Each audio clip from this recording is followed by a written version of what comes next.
নমস্কার বন্ধুরা, আপনারা সবাই কেমন আছেন? আশা করি সবাই খুব ভালো আছেন। আমি পাপিয়া আচার্যি, স্বাগত জানাই আমার ইউটিউব চ্যানেল পাপিয়াস ডেইলি লাইফে। মর্নিং বন্ধুরা, তো সকাল সকাল সবাইকে গুড মর্নিং জানিয়ে বেরিয়ে পড়ছি একটা জায়গা যাওয়ার উদ্দেশ্যে। তো এখন বাজে সকাল 9টা মতো। তো আমরা বেরোচ্ছি, একটু যাব শান্তিপুর আর কালনা। তো ওখানে আমাদের একটা আজকে নিমন্ত্রণ আছে, আর ভাবছি শান্তিপুরে অনেক শাড়ির দোকান থাকে, তো সেগুলোই একটু দেখার ইচ্ছা আছে। অনেক দিন ধরেই খুব ইচ্ছা শান্তিপুর যাওয়ার, কারণ অনেক ব্লগে অনেক ভিডিওতে দেখি শান্তিপুরের ভিডিওগুলোতে, তো সেই জন্যই বেরিয়ে পড়েছি। তো আমরা চলে এসেছি শান্তিপুর, ভালোবাসার শহর শান্তিপুরে। এটা হলো শান্তিপুরের একটা হাটে আমরা নামে কিছু কেনাকাটি করব সেই জন্য নেমেছিলাম, কিন্তু সেদিন ছিল রোববার। তো রোববার হওয়ার কারণে শান্তিপুরের হাটে সেদিন প্রচণ্ড ভিড় ছিল।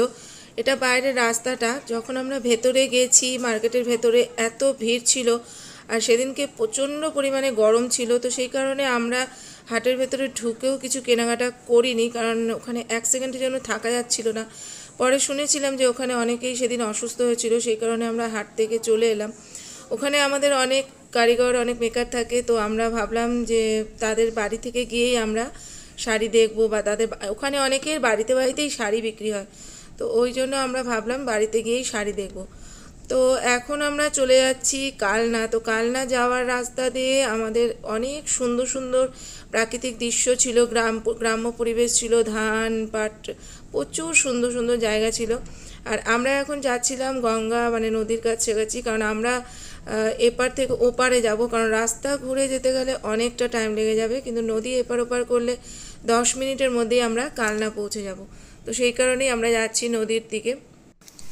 তো আমরা চলে এসেছিলাম নদী পার করতে, কিন্তু নদীর সামনে এসে তো আমি প্রচণ্ড রকমের ভয় পেয়ে গেছিলাম, কারণ নদীর জল একদম মানে ওপরে চলে এসছে, যেখানে গাড়ি টাড়ি দাঁড় করানো হয়, বাস স্ট্যান্ড যে গাড়ি স্ট্যান্ড আছে সেখানে উঠে চলে এসছে, চারিদিকে জল থই থই। আর আমরা কিন্তু গাড়ি শুদ্ধই পার হয়েছিলাম, ওখানে গাড়ি শুদ্ধই পার হয়। তো আমি প্রচণ্ড পরিমাণে ভয় পাচ্ছিলাম যে কিভাবে গাড়ি শুদ্ধই, গাড়িতে আমরা বসে আছি সেই শুদ্ধই আমাদের পার করবে।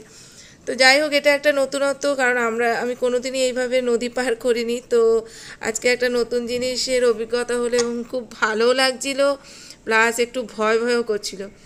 তো দেখুন কিভাবে আমরা নদী পার হলাম। এই আমাদের উঠিয়ে দিল একটা ইয়ের ওপরে, এটা কি বলবো, লোহার একটা পাটাতনের মতো ছিল।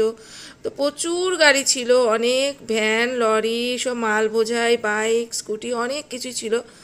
তো আমি খুব আশ্চর্য হয়ে যাচ্ছিলাম যে এত ভারী ভারী গাড়ি, এত প্যাসেঞ্জার, এত মাল নিয়ে কীভাবে পার হবে। আমি প্রচণ্ডই ভয়ে ছিলাম, সত্যি বলছি, আমি কোনো দিনই এইভাবে পার করিনি, কিন্তু খুব ভালো লাগছিল, কারণ একটা নতুন অভিজ্ঞতা হচ্ছিল, ভালোই লাগছিল। তো আমাদের ওই যাত্রাটা শুরু হলো। আমি তো গাড়িতে বাইরে বেরিয়ে দেখছিলাম, কিন্তু প্রচণ্ড রোদ ছিল আর ভয় লাগছিল বলে গাড়িতেই বসেছিলাম, গাড়ি থেকে আর নামিনি। তো আমরা কালনা পৌঁছে গেছি। তো কালনায় একটা 108 শিব মন্দির আছে, সেই শিব মন্দিরটা খুবই সুন্দর, মানে সত্যিই খুব সুন্দর। এত ভালো লাগছিল আমার যে আমি মানে ঘুরে, এত রোদ ছিল, খুব গরম লাগছিল, তবুও আমার ঘুরতে খুব ইচ্ছে হচ্ছিলো, কারণ মন্দিরটা এত সুন্দর লাগছিল। 108টা শিব ঠাকুরের মন্দির দেখার মতো ছিল, সত্যিই দেখার মতো ছিল।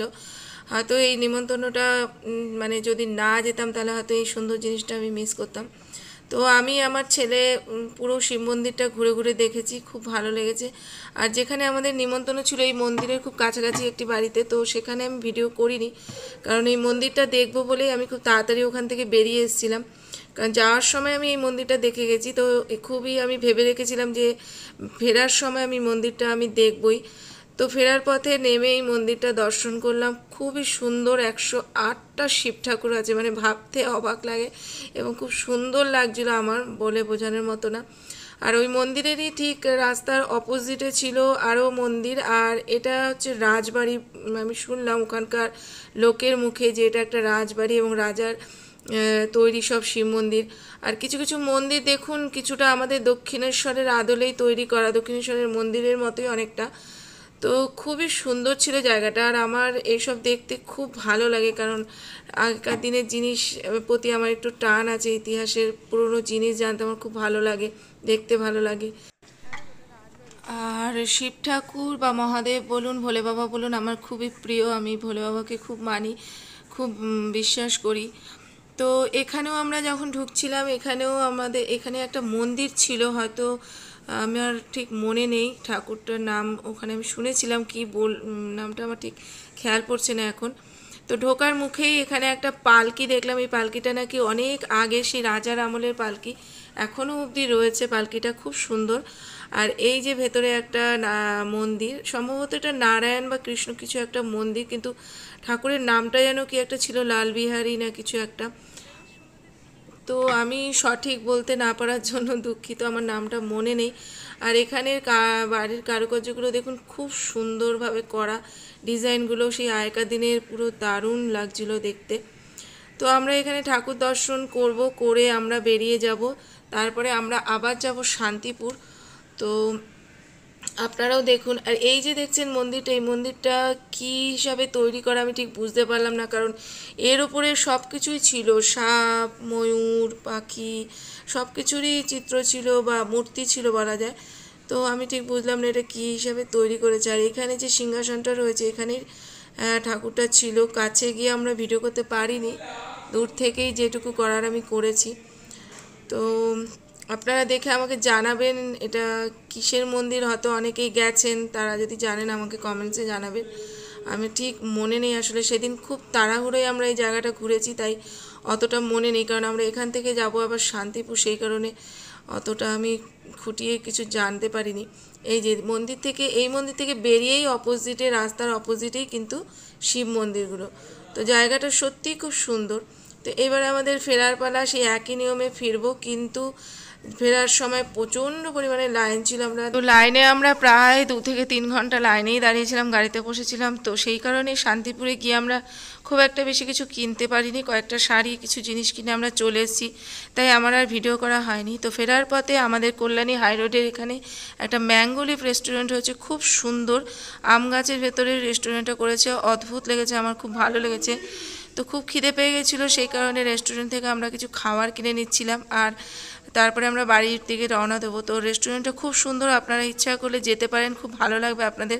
আর খাওয়ার দাওয়ারের কোয়ালিটিও খুব ভালো, খুব ভালো লেগেছে আমাদের। তো আমার ভিডিওটা কেমন লাগলো, সবাই দেখা হচ্ছে নেক্সট ভিডিওতে, সবাই কমেন্টসে জানাবেন কিন্তু। গুড নাইট, শুভরাত্রি।